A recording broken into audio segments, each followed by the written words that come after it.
Avertissement. L'entraînement avec des armes à air comprimé est une activité intrinsèquement dangereuse. Assurez-vous de suivre tous les protocoles de sécurité lors de l'utilisation d'armes à air comprimé ou de la pratique de ces exercices. Ces exercices sont fournis à titre d'information seulement, à utiliser à vos risques et périls.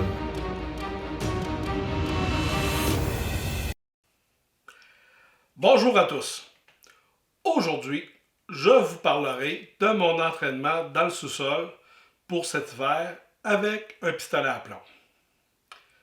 J'ai décidé de travailler particulièrement deux facettes de mon tir. Dans le présent vidéo, je vous parlerai de la première, soit le dégainement et l'engagement de la première cible afin de prendre de la vitesse. J'aime faire des compétitions amicales de style challenge. J'y retrouve un rush d'adrénaline qui vient du fait que j'ai une urgence d'agir, car je suis en compétition directe avec d'autres tireurs. Cette urgence d'agir est très difficile à reproduire lorsque je m'entraîne seul, soit au club de tir ou chez nous.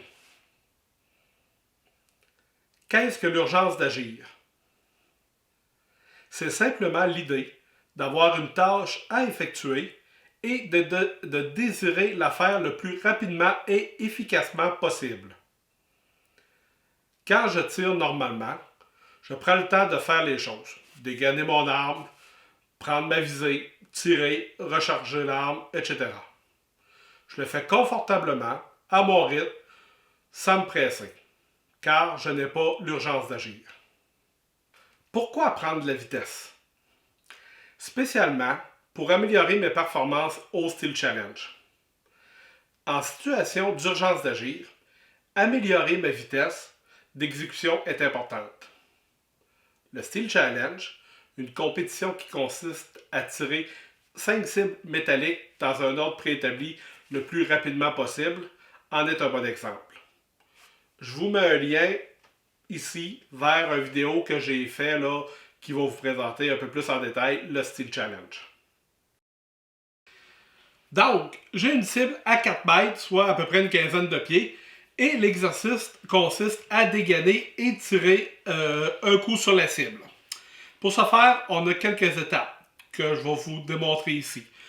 Avant de commencer, j'aimerais vous mettre pas en garde, mais j'aimerais tout de suite prévenir les gens qui vont dire « Pierre, la main sur le chest, nous autres, on n'aime pas ça. » Si vous n'aimez pas ça, si vous ne croyez pas à cette façon de faire, faites-le tout simplement pas.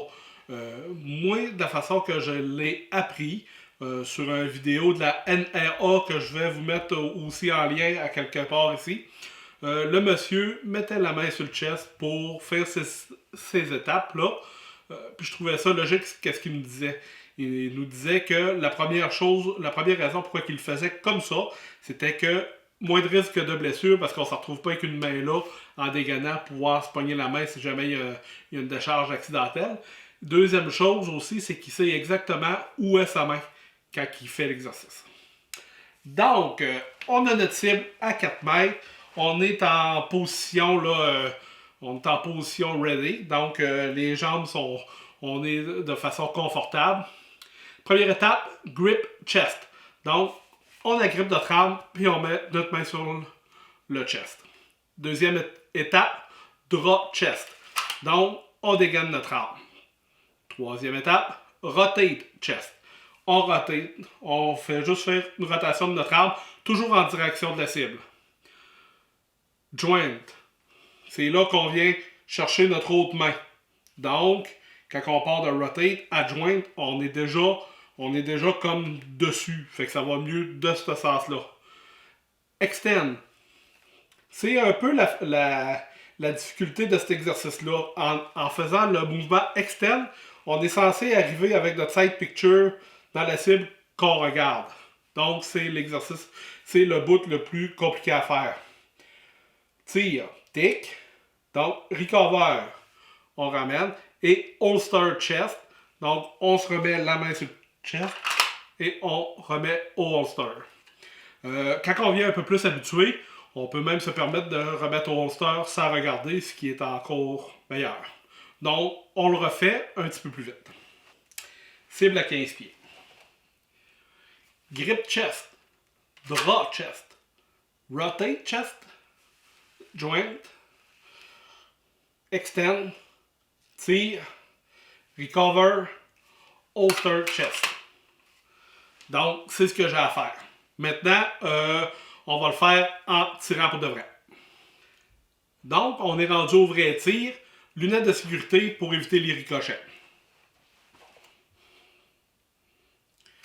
Grip chest, draw chest, rotate chest, joint, extend, third, recover, holster chest. Une autre fois. Cette fois-là, je ne dirai pas les étapes.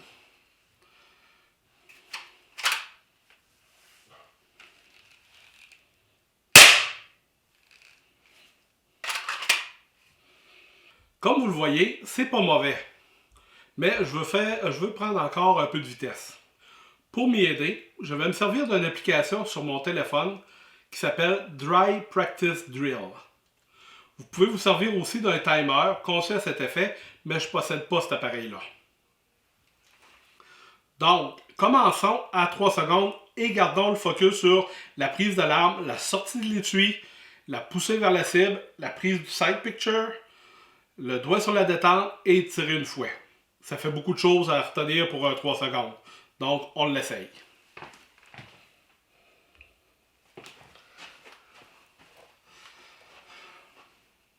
Ready.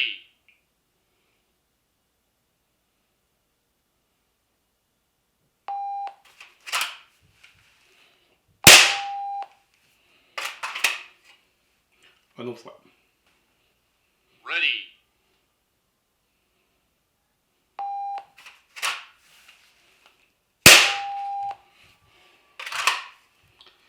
Ready.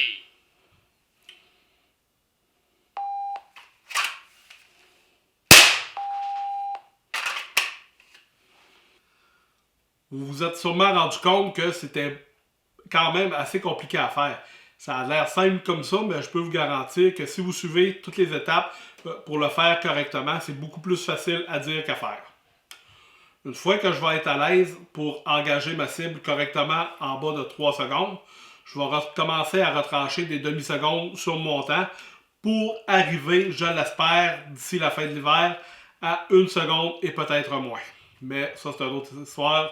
J'ai beaucoup de travail à faire. J'espère que vous avez apprécié la vidéo. C'est un petit vidéo bien court, juste pour vous dire de la façon que je travaille dans mon sol avec une réplique à air comprimé. Donc, revenez-moi pour une autre vidéo bientôt. Je vais construire les différentes séries que j'ai déjà commencé à faire. Puis, je vous dis à bientôt. Puis, n'oubliez surtout pas de vous abonner à ma chaîne. Bye bye.